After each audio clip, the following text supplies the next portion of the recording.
You know, factory automation games are usually set in distant future and almost never realistic. On the other hand, we often have city builders with extensive production chains that are set in the ancient history or quite boring present day. But relatively speaking, there are almost no games doing factory automation in the near future. Near future where humanity industrializes our near neighborhood like Luna. And the Crust is the game set in the year 2080, where we are using Luna as industrial powerhouse to support Earth. On the one hand, we can see some near future automation with droids, but at the same time game tackle quite familiar technologies for classical mid-back human habitation. To some extent, this is exactly what I was doubling for in form of dozens of Kerbal Space Program mods expanding colony building. Add to that very familiar Satisfactory vibes, some questionable Mass Effect 2 minigames, underground shenanigans like its Dwarf Fortress, and well, you got yourself the Crust. Game is still in development, and demo have limited features, so maybe there is a bit more to this game than we can initially see. Premise of the game greets us in the year 2080 with orbital elevator that is not end on the geostationary orbit. Yeah, not entirely realistic, but well, I will give this game scientific thumbs up for getting Lunar Day right.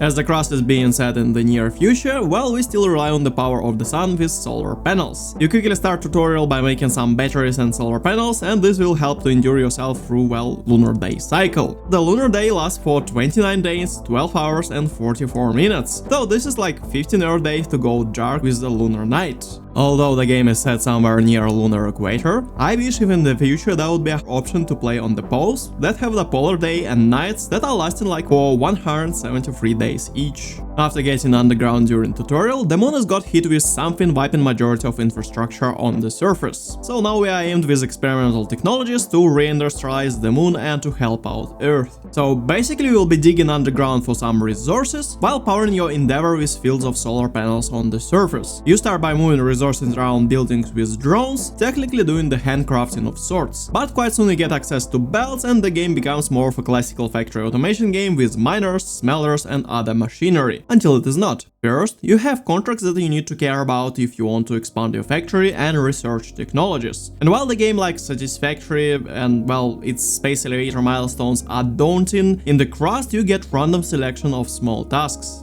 And this in turn allows you to trade the current surplus of resources or even better yet specialize your whole factory around of couple mass-produced resources. Also, the map is random underground, so every single playthrough would be different. On the power front, you will need to balance amount of batteries and solar panels during day-night cycle. Power is also used when you will start to scan for extra resources, so you will need to be quite strategic about when to use scan, when to expand your factory and when to expand your power generation and storage. Another quite interesting puzzle is mining and refining ore. Every single node will not produce exclusive single ore, it would be a regolith mix. You can just use single resource refinery and have a big amount of byproduct slag. The slag itself can be used in other things and other production or maybe just stored, but well, eventually this is an issue need to be solved. But then there is a multi-resource refinery. A refinery that can convert every trace of regolith into an actual resource. And this works wonders when you connect several miners to this refinery.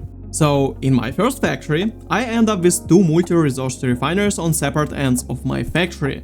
One of those were converting titanium and iron while being surrounded by relevant production machines, and other was dealing with silica and aluminium while being surrounded also by other relevant machinery. Eventually I was able to connect both systems to deal with vice versa trace amount of regolith, and as a neat bonus, every single refinery was converting byproduct slag into smart concrete. Considering all the belt work, this is a nice and unique factory building puzzle. And this is like the first third, maybe a fourth of one of 3 research trees. Yep, there are 3 progression trees, and the game already have water ice and ability to make hydrogen fuel cells. And then there is a whole tree dedicated to human mid-bag life support and habitation. In true Dwarf Fortress fashion, you can make living quarters for humans, and humans need to have water, oxygen and food. For this you will need to make extra production with water melting machines, oxygen generating systems and some greenhouses. And yep, this is exactly Kerbal Space Program vibes that I was waiting for. Whole life support system is clearly under development and there is no real use for human mid-bags so far, but from what I can see it will boost your research and it would work in tandem with later production stage. That sort of makes sense. After all, droids and automation can get you only so far. Eventually, someone needs to be paid minimal wage in our cutting-edge lunar storage and sorting facility. And there is even more to this game. First of all, you can build your production not only underground but also on top, and you can totally transport items back and forth between layers, and there is a secondary layer of global lunar exploration with your rovers. You will explore aftermath of catastrophe and prepare expeditions to reap the benefits and help out survivors. My only complaint here are idiotic minigames.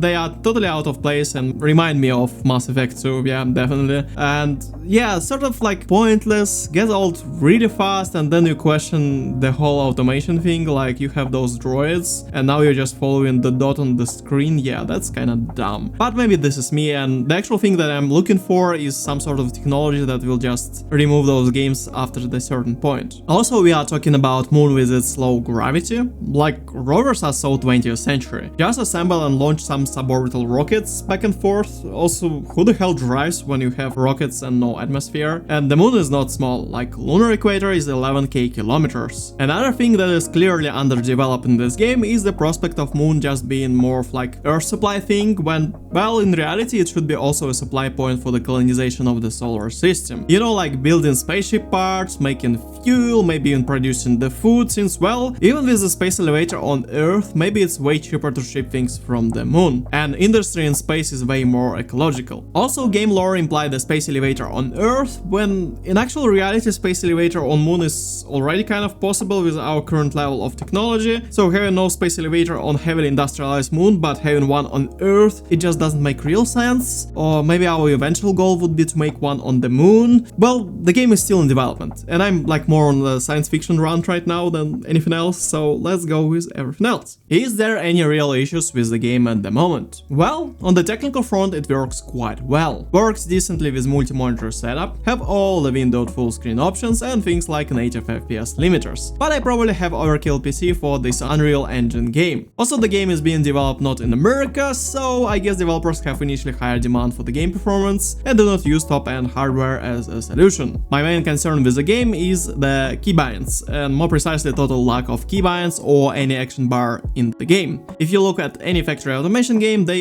usually have some sort of customizable hot action bars, and well, placing wires, belts, pipes and other custom stuff on keyboard shortcuts will make my hands so much happier and healthier. Another eyesore of this game is art. Well, sorry, but that generic AI generated cheek face, well, is just nightmare fuel at this point. Please don't do that. Although developers admit that this is just a placeholder while they are ironing out the story. And another small personal complaint is several songs used in the soundtrack, and it just makes no sense to use actual songs with sort of lyrics talking over the characters in the actual game. Well, they are still there. I think it's like only 2 tracks, but outside of that, this is nice and easy Soviet wave inspired piece of audio. The game is set to release in first quarter of 2024, and there's quite amount of time to make things straight. At the moment, demo is available on Steam, and I really hope that you'll have as much fun with lunar regolith as Apollo astronauts back in the day.